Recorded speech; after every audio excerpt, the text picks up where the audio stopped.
This week on Hooligan Nation, this is the one that I've been waiting for. So welcome to the show. All the pomp and circumstance of KISS rolled up into one amazing album that marked the return of the original members of the band. Or did it? Stay tuned, because you got nothing to lose. You wanted the best. Well, they retired. So you got two dudes in a garage. Talking KISS.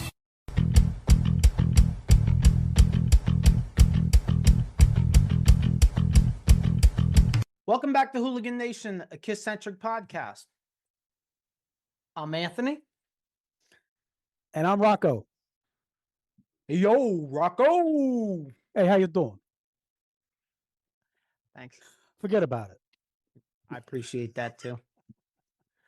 So this is one of the episode/album reviews that I've been waiting for. Psycho Circus. The return of the original KISS. LOL. Welcome to the show. Welcome to the show. I've been waiting for this since we started it. I love Psycho Circus. So with all the warts that are on it and all the hired guns and all the unnamed, players that were unnamed at the time, I still think this is a great record. And can't wait to review it.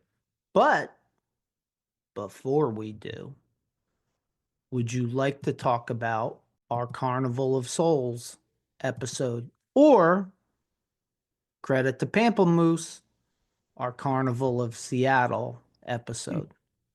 It works together. It's a good marriage. Carnival of Seattle and Carnival of Souls? Yes. You got anything you want to add to that? Are you good with that? Because I have one thing I want to add to that, but that's it. Why don't you do that, and then I'll sum up what I feel after it. Yeah, but let's make it two things. Number one, Carnival of Souls was a much better record than I remember it being. It's a much better record for me when I actually had no choice but to give it a chance. Whether the people who watch and listen to us realize this or not, but we don't do 15 minutes of research. I listen to these albums usually 10 or 15 times before we record. Now that's what I do. I don't know what you do, but that's what I do. 10 or 15 times I listen to it, not in a row, but throughout a week or two.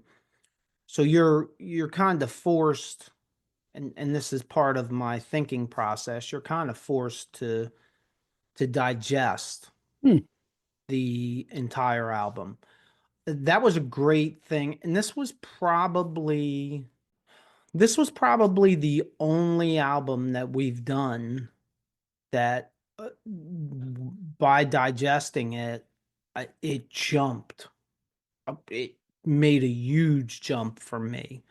Having listened to it over and over again, and I did become a big fan of it over the time of doing that. And the second part of it that was great was I thought Brant Meredith from In My Head podcast was great. I do too.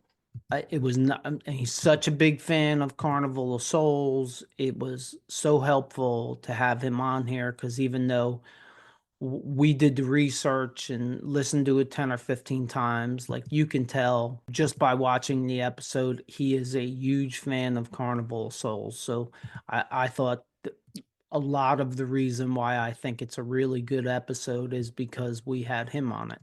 And he's very articulate. He's very good at expressing what his opinions are. Yep, I agree.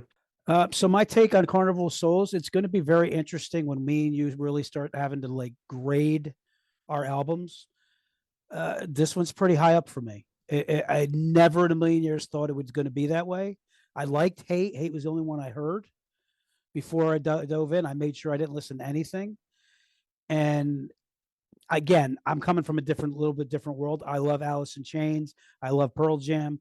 I have an affinity, and I love Chris Cornell, Audio Slave. Like I have an affinity for alternative. I fought it for a long time. I still don't like Nirvana, even though I respect them because of the whole 80s flip thing into alternative. But all that long-winded thing to be said, Carnival of Souls is pretty high up on my list of Kiss albums now. And it's going to be interesting to see where I fit it. It definitely blows Unmasked away. I'll tell you that for me. I don't know where Carnival of Souls would slot in for me, but it would slot in higher than Unmasked. Yeah, and I didn't think it was going to go in that route. I didn't know what to expect because I'm thinking, how in the hell is Kiss going to do Alice in Chains? In my head, that's what I was thinking before I started listening. And they really pulled it off. Whether you love it or you hate it, whatever, to me, they pulled it off, and I like a lot of the songs. I like most of the songs on the album, and I did not expect that. News. You got any news? Yes, I got one little tidbit of news. I Well, have. give us some tidbits. All right. So it's about Kurt Hammett. There was a statement made on Blabbermouth in reference to Black Sabbath, and he made a quote. And you can find the article on Blabbermouth. He said his life would be completely different if they didn't do what they did. They wrote the book on the genre and paved the way for all of us. In reference to Black Sabbath. I thought it was. I've heard him talk good about Black Sabbath before, but he's really emphasizing again what an impact Black Sabbath had on him, and obviously they were such a huge influence to so many bands after that. So it's a good article. I watched it. I read it, and it's pretty good article. Pretty good article to read. That's pretty much the only news I have. Very good. My news is I have an update for everybody that's interested. My update is on Kiss Storms Vegas. The top 2 packages are sold out. Are you kidding? No, I'm not kidding. The top 2 packages are sold out. The 2 most expensive packages are sold out. Wow. Now, for the conspiracy theorists out there, and I know they're out there, they're going to say they're not sold out. Kiss is doing this to get more people to buy. That very well may be true, but I went on there this morning, and as of April 2nd, the Kiss Army VIP paid $50 membership pre-sale is now, well, I guess it's not over, but as of today, the pre-sale for the free Kiss Army membership is open as of 10 a.m. Eastern this morning. So I jumped on there immediately, and the first thing that jumped out, and like I said, I had heard it before, but I hadn't actually seen it, was the top 2 packages are sold out. If you're not a member of the Kiss Army, it is free to sign up. You can go to kissonline.com and sign up for it. Once you sign up, they will send you a code to get in. And if you're interested in attending, you might want to think about getting it done ASAP. Because if the 2 most expensive packages are already sold out, that tells me that once again, Kiss has figured out how to give Kiss fans what they want. And if that's not enough to get you to sign up, the Hooligans are signed, sealed, and delivered, and we will be there November 14th, 15th, and 16th. So if you're signed up, or if you're going to sign up, drop it in the comments below or send us an email at our email address, because we'd love to meet some of you and hang out if possible when we get there. Absolutely. That is 100%. The Hooligans invade Vegas. That is all I have with that. Music we're listening to. You got anything? Yes, I have 2 bands. And I got this from, I was watching a VH1 special, and it had like a thing of top 10 bands that didn't make it in the metal scene that they thought should. Black and Blue actually was on that list. They were number 2. But I was listening to a band called Q5. They're a Seattle band. They toured with Lita Ford and Twisted Sister back in the day. Steal the Light is a really cool tune. Pull the Trigger, the vocal is really good. And the other interesting thing about this band, for you guitar players out there, the Floyd Rose tremolo system, Floyd D. Rose in the band is the one who engineered that. Okay. So I thought that was interesting. And then the other band you've heard of before, probably Rough Cut, I think. Anyway, they're good. Song Dreaming Again, killer solo. The guitar work on Rough Cut. It's also one of your favorites. Jakey Lee's in the band too. Ooh. Yeah. So I recommend Rough Cut, just for the guitaring alone. And the vocals sounds a lot like Don Dokken at times, not all the time, but at times, which I love his vocals. Take Her is another good one. Awesome guitar solo. Every song has some really good work, really good guitar work on it. So I was really getting into it. I think I might have heard of Rough Cut reading about Jakey Lee, but I don't ever think that I saw them. And I can tell you either one of those bands, I've never heard any music for either one of them. So good job for you. The melodic guitaring, man, you love it. You'll love it. I'll give it a chance. My music that I'm listening to, Wasp has released a new CD of bonus tracks and B-sides. Blackie being such a romantic, he released this CD on Valentine's Day, February 14th. Wow. I don't know the historical significance of all these songs yet. I haven't started the deep dive, but the CD starts off with Animal. I love tracks like Show No Mercy and Paint It Black. There's a cover of Mississippi Queen, which is really good. And it's all around a good listen. And I like that tune. Blackie is absolutely one of a kind, and I'm a big fan of Wasp and Blackie. So check that out. It is available on it's available on Spotify, but I'm sure it's available on all streaming platforms. And the name of the CD is Bonus Tracks and B-Sides.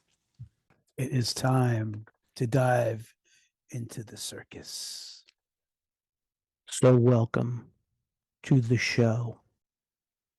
Psycho Circus was released September 22nd, 1998. It was recorded at 101 Studio and A&M Studio, both in California. It's 44 minutes and 24 seconds long. It is produced by Bruce Fairbairn.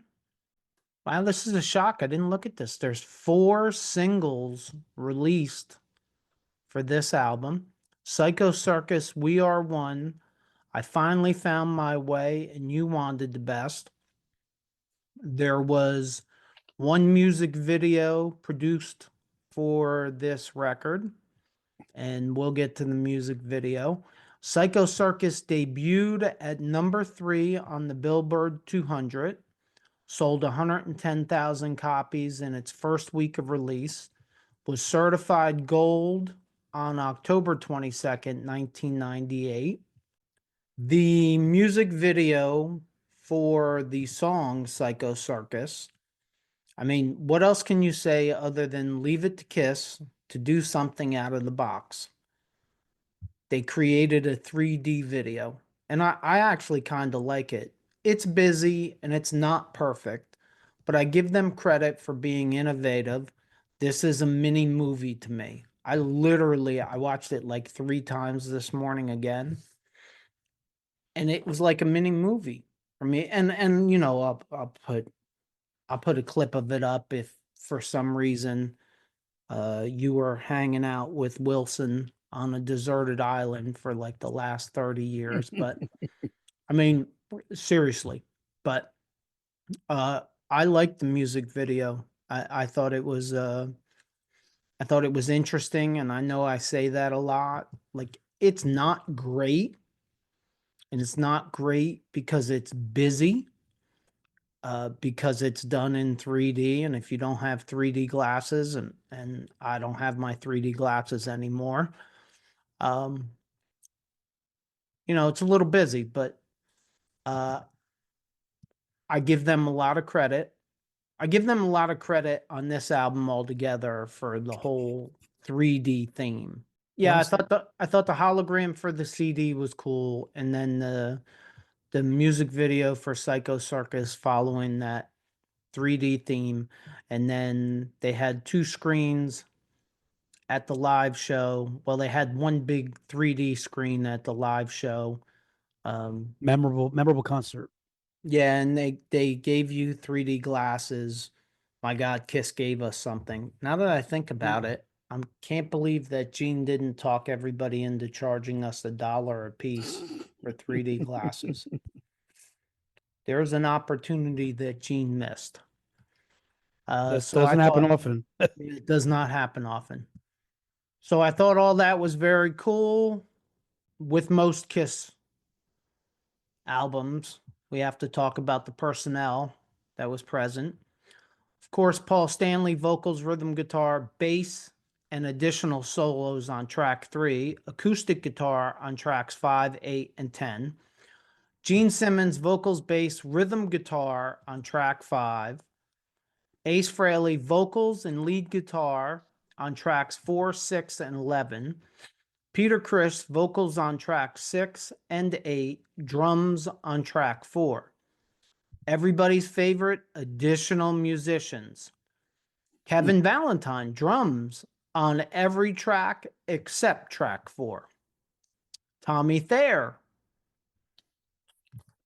Yes, that Tommy Thayer. Tommy Thayer, lead guitar, bass on track 5. Bruce Kulick, our old friend Bruce. Bass on tracks 1, 2, 3, 8, and 9. Lead guitar on track 2. And then there's Shelley Berg. Don't know who Shelley Berg is, but she is acoustic piano, orchestra, and conductor on tracks 8 and 10. And another legend that I didn't know this until recently, Bob Ezrin plays the Fender Rhodes electric piano on track 8. I thought that was very interesting. That is. Let's get to the songs. All right. So the first song is the same as the title of the album, Psycho Circus. Paul does the vocals and Curtis Como does the writing with him. Circus music intro. I love the lead slide guitar into Paul's vocal. I really dig the lyrics. It brings me back to the tour. Great opening song. Good guitar solo. I love the pause towards the end of the solo into the vocal harmonies. This song is if I had to say something about this song, I would use the word impact. This song had an impact on me in concert.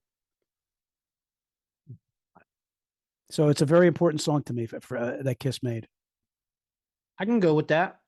I think this is the best album opener of any Kiss album. Yeah, it's definitely hard to argue. This drops me right into the middle of a Kiss concert. I love everything about this song except maybe the recorded solo, as it's a little short for me, although the build up to the solo is amazing. I also love the drums throughout. A great job by Kevin Valentine. Good job, Kevin Valentine. Peter must have been on vacation or something. Yeah, but I think it's I think if there was a theme to this entire album, it's anthems. Yeah, that's actually really well said. Because there's like 4 or 5 of them, I think, on this album.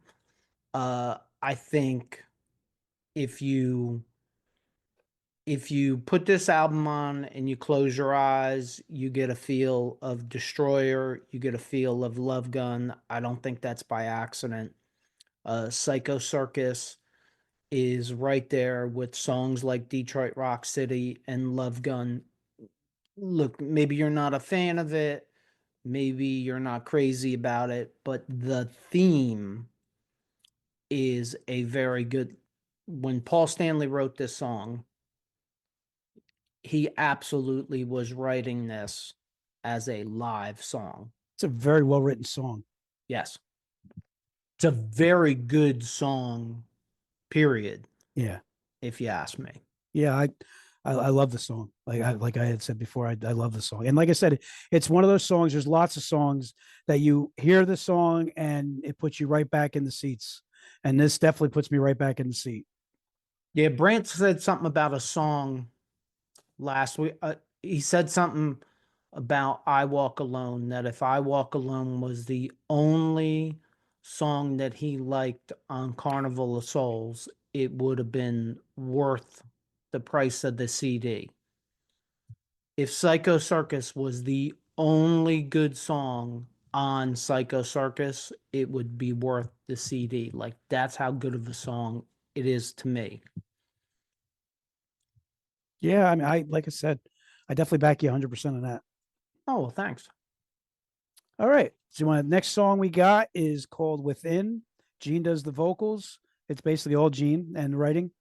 It starts out with a weird, best word I can come up with is a weird swervy guitar tone into creepy demon voice. I love the chorus. It reminds me of the same kind of dynamic as Charisma. To me, it's not the same tone, it's not the same exact vibe, but it's there's definitely similarities I feel from Charisma, and I love Charisma too. So If you say so. I don't get that, but that's okay. Look, I say it often. I love the evil demon. This is a one of a kind Gene song. It's the mix of evil and the Beatles to me, and it works great. yeah, I give you that too. Yeah, Beatles. Vocals are great throughout. Love the guitar. The guitars remind me of Detroit Rock City and Love Gun. Again, another good all around song to me. Yeah, yeah, I agree. The next song, I Pledge Allegiance to the State of Rock and Roll. Paul does the vocals. Curtis Como and Holly Knight do the writing with him. It is, I wrote down on here, it is my least favorite anthem. And there's a cool guitar solo. So I wasn't really feeling this song as much. And it's definitely an anthem. And out of all their anthems, it's my least favorite.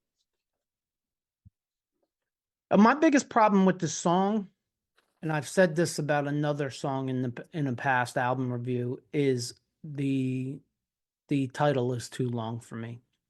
It's stupid, it's picky, but it's too long of a title for me. But the Kings of Anthems are back. I mean, it's 100% an anthem. I love the guitar vocal trade off. I love it. I think it's great. I love the pace change throughout. Paul and Ace lead change off is epic. Again, gonna be broken record. Just another great Kiss song on a great Kiss album.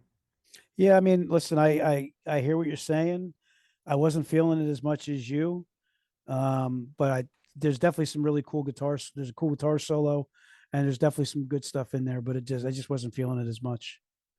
I guess I can bridge the gap between Psycho Circus 1998 and the Destroyer Love Gun era. Like, I hear the bridging of the two eras, like, and I know this from listening to interviews and reading articles. That's what they were going for, but I can actually hear it. They were going to try to produce a record from back then. My only question would have been, why not go back to Bob Ezrin or Eddie Kramer? But Bruce Fairbairn, anybody who doesn't know anything about him, he was the hotness at the time. Your take is actually, I put a little note on here. I'm going to listen to the song again and see if there was something I missed because, like I said, I wasn't really feeling it. But you saying that, I want to have that mindset and listen to it again. So I'll probably give that one another listen to. Which brings us to song 4, Into the Void. Ace does the vocals, and Carl Cochran does the writing with him. I put cool riff to start it. I dig the overall groove of the song. I mean, I like it. It's not my favorite Ace song, but I do like the song. I'm shocked about that. I love Into the Void. I Yeah, love I it. don't dislike it. I mean, it's not shocked me, but I love Into the Void. To me, it's Ace at his vintage best. The vocals, the guitars are all amazing to my ears. This is what is and was missing in Kiss without Ace. To me, Tommy's a great player.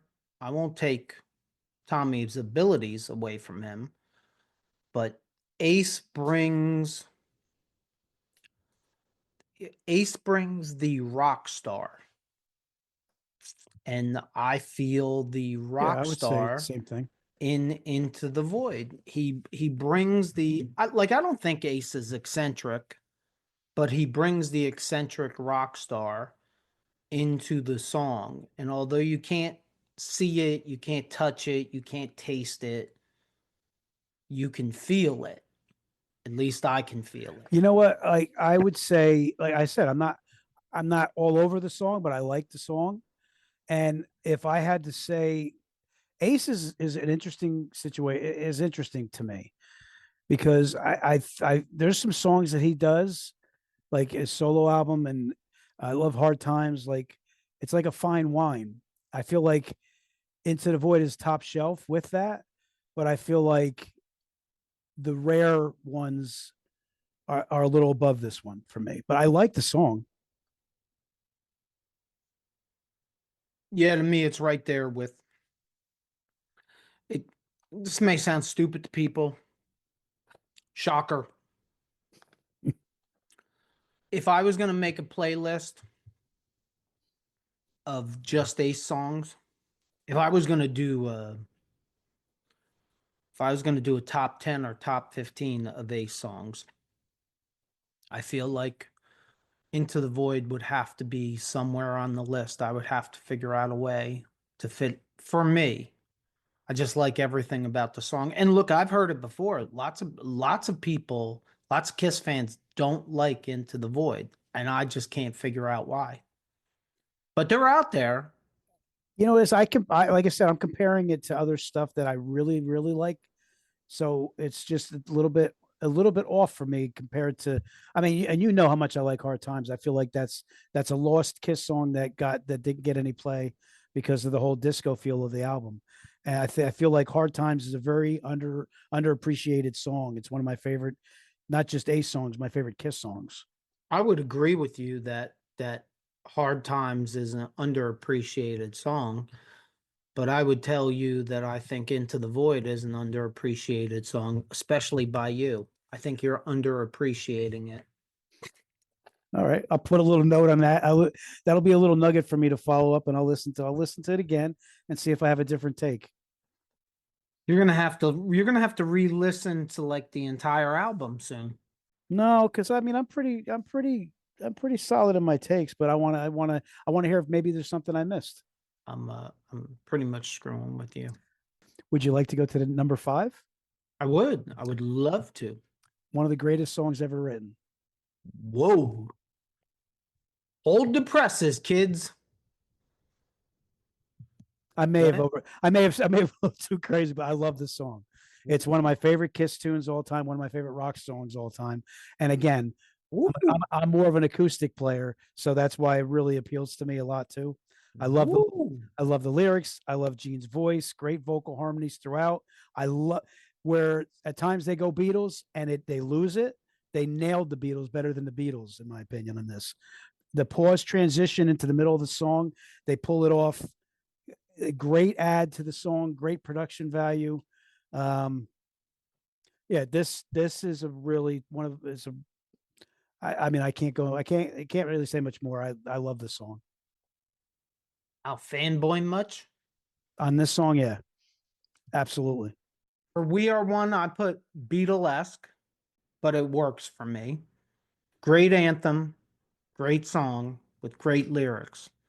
Just a good, catchy, hooky song that repeats in my head. Usually, when a song repeats in my head, that's when I know I really like the song. With Gene, no offense to Gene, but with Gene, sometimes when he swings for the Beatles, he misses. I think this is probably his best swing at Beatlesque, and it is definitely not a miss at all. Not my favorite song on the record, but I think it's a really good song. And I also think it's a little unfortunate that more of these songs didn't get the chance in the live set. Because they had finished up the reunion tour, but for the most part, they just went back to a reunion, standard reunion set list. It's unfortunate because I don't know. I think We Are One. I think it's on the live set list for this tour. So's Into the Void and So Psycho Circus, which, 3 songs off the record out of what, 10 isn't bad at all. But I'm not sure that anything other than Psycho Circus was ever played again live. I think that's unfortunate. That's definitely unfortunate. Doesn't give. I think some of these songs would have been great live songs that just didn't get a chance. Yeah, I agree. I definitely agree with And that. it was either We Are One or it was Within. I don't remember which one, but that's your job anyway. With the We Are One thing, the last thing I'll say about it is that it also, like, of all the anthems to me, like, KISS is the only band that does this, that tries to let you know, regardless of the money and all the other stuff, they let you know that, listen, man, we are one. And I really believe that they believe that. And with We Are One, it really comes through to me. I really don't care whether they believe it or not. I appreciate the fact that they consider the fan base when they're writing songs. It doesn't really matter to me whether they really believe that or not. It does not. I don't go that deep with it.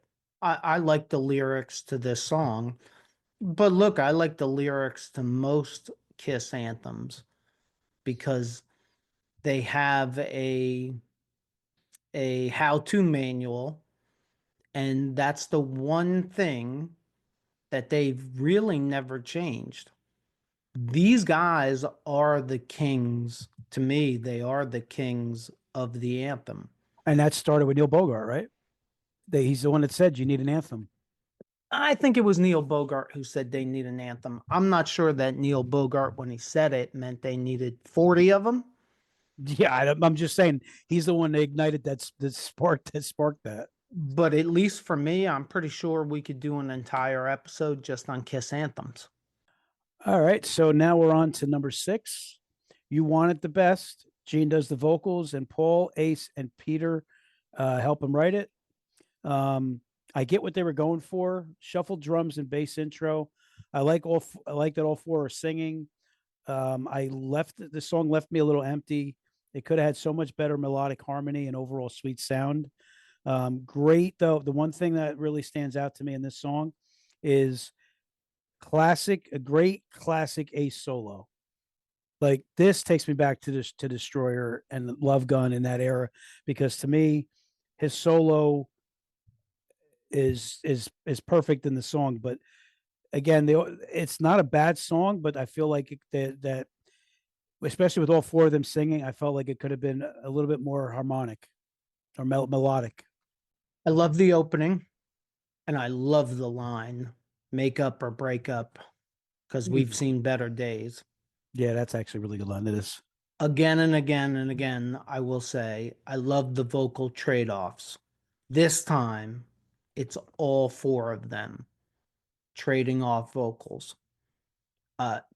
It adds so much character to the song to me, and I think this may be the only song where all 4 sing lead in a recorded song. look, it's like I said last episode about I Walk Alone. It's more about the message to me than it is whether Bruce can actually sing or not. Here with this song, whoever who wrote this? All of them. The Gene, Paul, Ace, and Peter all worked on this song, Yeah, I and that's think, why I felt a little empty because I felt like it could have been a better tasty song. I don't know how to explain it. and I think the fact that if it's true, and you do have to ask the question if that's true, but if it's true that all four of them sat down and wrote this anthem, and they all had lead vocals in this anthem, I think the sentimental value of it, I think the meaning of it, if you take yourself back to 1998, the reunion tour gets over. Now the superheroes are going to go in the studio and they come out, and this is one of the songs. I think the sentimental value of it. I mean, we now know the whole sentimental thing was probably, well, it was going away. I mean, Peter doesn't even really play on the record. But at the time, this song was one of the best songs because of it. Yeah, I mean, as far as the sentimental value and stuff, that doesn't get lost on me. But when I dissect the songs, I'm trying to just get as much of the meat and potatoes of what the song is and where I feel like it could be better or worse, and just in my opinion. But I definitely appreciate that all four of them sang on it. I felt like they could have done more. I felt like they could have made it a better sounding overall song. But so um the next song we got is Raise Your Glasses. Paul does the vocals, and Holly Knight does the writing with him. Great drum beat, blast to start out, but overall, I'm not really feeling the song. Wow, you're tough. You're a tough critic. For me, it's another anthem, and I love it. I think the chorus is perfect. The lyrics are a little too mushy in some areas, but still a great song to me.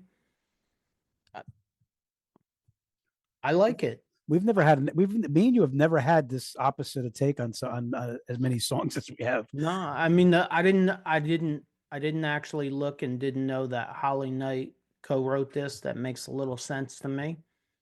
I don't know whether I don't know whether I think all of these songs are so great musically, or I was just so happy that the band reunited and we're going to make an album. I mean, that may be what it is, but Definitely like I happy about it. said, I think there's 8 out of 10 songs on this record that I love them.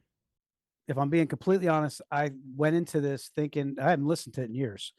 And I've listened to Psycho Circus over the years because that song stuck with me. You said something in the very beginning when we were doing this about how impactful that song is, and if that was the only song on the album, I mean, listen, there's between that song to me and We Are One alone, I mean, sells me on the whole album. But some of the other songs I just wasn't feeling as much, and after listening to your take, it's going to make me listen to them some more to see if there's something I missed. That's good. Because I respect your opinion. Oh, I appreciate that. At least somebody does. Do you want to do number 8 or wait? Oh, no. All right. So now we go to number 8. Are you sure I have to do this one? I'm only kidding. I Finally Found My Way. Peter does the vocals, and Paul and Bob Ezrin help him do the writing. It's a ballad. It's a Peter ballad. I like the timing of when Paul's vocals comes in. I really like that part a lot. And I got to say, in a weird way, I kind of like this. I like this better than I Can't Stop the Rain. Wow. But I don't really, I like the song. I don't love the song. Are you ready? Yeah. My love affair with this album is officially over. I hate Wow. this song. I hate it. I cannot stand this song. Oh, wow. Here's the number one reason why I hate this song. Please stop trying to reproduce Beth. Please, Yeah, please, please, please. Beth was a once in a lifetime song. that's true. Stop trying. I mean, I know Peter is retired. Thank God for anybody that ever listened to his last solo album. Hmm. Thank God. But take yourself back to 1998. You're writing all these anthems. You're going for a destroyer love gun feel. Here was your opportunity. And yes, for all of you crazy Kiss Army fans, yes, I understand Peter never really wrote his own songs. We all know that.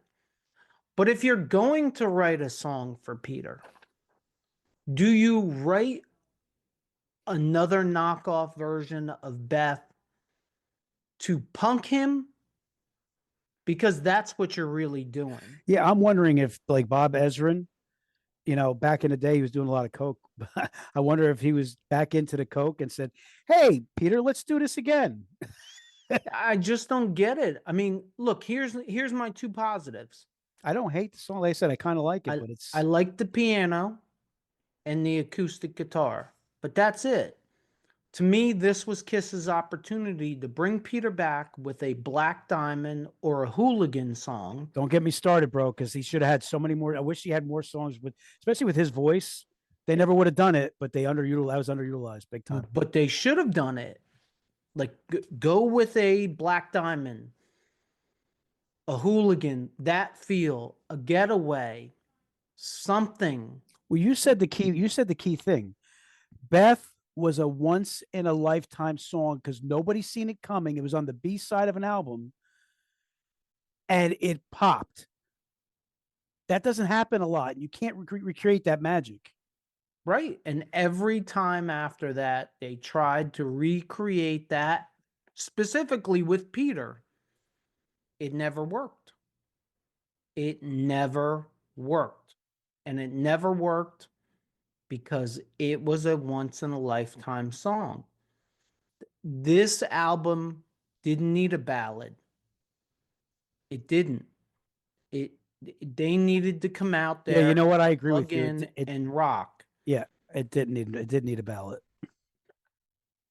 If you're gonna write songs for Peter, the thought should have been, let's bring the old Peter back, at least vocally, and let's try to go with it. Don't give me a ballad. Don't give me, a Fleetwood Mac knockoff song. Give Bro, me Black Diamond, Hooligan. bro, you come out with another. You come out with another Black Diamond. This album raises up a whole nother level. Yep. Terribly missed opportunity. Not just for Peter, but for the entire band and for the entire brand. It was a missed opportunity, I think. Yeah, you know what? I go ahead, but I got that. I feel like I got a good point. Well, where they went back into space travel with Ace, Ace went back into space travel, and as far as I'm concerned, hit a grand slam with Into the Void. As good of a song as that is, this one's 10 times terrible, and that's part of the reason. Like, they slotted, and I understand that it was Ace, but Ace slotted himself right back in. You can correlate Into the Void and with Shock Me. This, I think Beth is just too big of a song altogether. Every time Peter Criss sings a ballad, whether it's true or not, I think the majority go, no, they're trying to reproduce Beth. If you're going to reproduce Beth, then either reproduce it word for word and put Beth 1998 on here, or get away from it. Let it be what it is and leave it alone, because you're never going to reproduce it. It was a moment in time. I can remember like it was yesterday when I bought the CD and I put it on and I got to the Peter Criss song. I said, oh my God, are they punking him? It's terrible. It doesn't fit. It's not needed. And they just went for what was easy. Oh, give Peter the ballad. Yeah. People, people, people, go back in the past episodes and you'll hear me say they give Peter the ballad because it's the easiest thing to do. It's lazy. I'm just going to put a cap on that and say, hooligans, if you've made it this far into this episode, we would like to hear what you think. Did you want it to continue hearing Peter try to get another home run with Beth, or did you want more of the Peter singing Black Diamond? I think it would be crazy. And look, I love you all, and you're all free to have your opinion. We are not that kind of podcast, and never will be. But I think y'all are crazy if you want to hear them reproduce Beth over and over again with Peter singing. So let's go on to number 9. So Dreaming has Paul doing the vocals and Bruce doing writing with him. Really cool intro guitar flow. I like the chorus. Cool, short, and sweet guitar solo. I have it as kind of a middle of the road, but there's a lot to like about it, though. I do like the chorus a lot. Like I said, it's got a cool guitar parts in the song. I like it. It's different than every other track on this album, which is a good thing. I think it's a well-written song. I think it has a great pace. I think it's a little darker. It's a good change up. And I love the guitar solo. I think the guitar solo is amazing. Very sweet solo, yep. So that leads me to what I consider the most interesting song on the entire album. To me, this is The Elder Revisited. Journey of 1,000 Years. Gene, it's all Gene. Piano and drum blend intro. I like Gene's vocal, cool drums throughout. And I have on here big time Elder song. To me, this fits. This definitely fits to me. To me, it seems like a song that was supposed to be on the Elder that he didn't put on there, and he added it to this album. Well, that's always possible, and it is always possible with Gene. Well, I guess 8 out of 10 isn't terrible because I don't like this song either. I don't hate this song, especially after raising my blood pressure had I finally found the way. There's just too much going on. I guess it is like the Elder. My knock on a lot of the Elder songs is there's just way too much going on, and there's way too much going on in this song for me. And here we go with the orchestra. I don't like orchestra music. You want me to listen to orchestra music, put on a Star Wars movie, and I am a fan of orchestra music, not KISS. Well, like I said, this has been interesting doing these songs. You like songs that I hate, and I like songs that, well, you're not a hater like I am sometimes, but yeah, it was interesting. I get emotional on some songs like Almost Human. Well, I get emotional too. Like I finally found my way. Do me a favor, lose your way. Hey, let me ask you a question. What do you got? Do you YouTube? I'm always on YouTube. When you YouTube, how do you support the YouTubers that you like? If I find something I dig, I subscribe to it and I hit like right away. That's a great idea. I'm sure the creators appreciate your support. I would think so. You think maybe now's a good time to ask everyone in the audience to support us? Absolutely. To everyone in the audience, please subscribe to our little channel. And while you're there, hit the like button. We're enjoying what we're doing and we want to continue to grow the hooligan community. We appreciate all your support. Absolutely. Live stage show. The spectacle of it was and is and always will be amazing. The 3D screen didn't always work, but I appreciate the effort. Still a little plain for a stage show, in my opinion. I would have loved to see somewhat of a return to the Destroyer stage show or Dynasty or Creatures. I loved the levitating drum set. They sure brought the pomp and circumstance. There was a couple misses, like and Chris said this a couple episodes ago. The 2 screens on each side with the KISS logo, yeah, you know, I don't know. It was a change. I wasn't really crazy about it. I know why they did it. They wanted to put the 3D screen up there. It's a concert I have vivid memories of. And I don't have, and at 54, I don't have a lot of vivid memories about certain things, but I remember the beginning, like just I was in awe of the way it started out because that song was such an impactful song. You got a set list? Yeah, I do. November 23rd, 1998. Concert starts out with Psycho Circus, Shout It Out Loud, Deuce, Do You Love Me, Firehouse, Shock Me, Let Me Go Rock and Roll, Cold Gin, Calling Dr. Love, Into the Void, guitar solo, Making Love, bass solo, God of Thunder, King of the Nighttime World, Within, drum solo, I Was Made for Loving You, Love Gun, 100,000 Years, Rock and Roll All Night. Then they come out with an encore. They do Beth. And then Detroit Rock City. And they round it out with Black Diamond. You mean they didn't do I Finally Found My Way live? No. They should have played that back to back for the encore. Beth and then I Finally Found My Way. Just kidding, folks. Oh, When You Wish Upon a Star.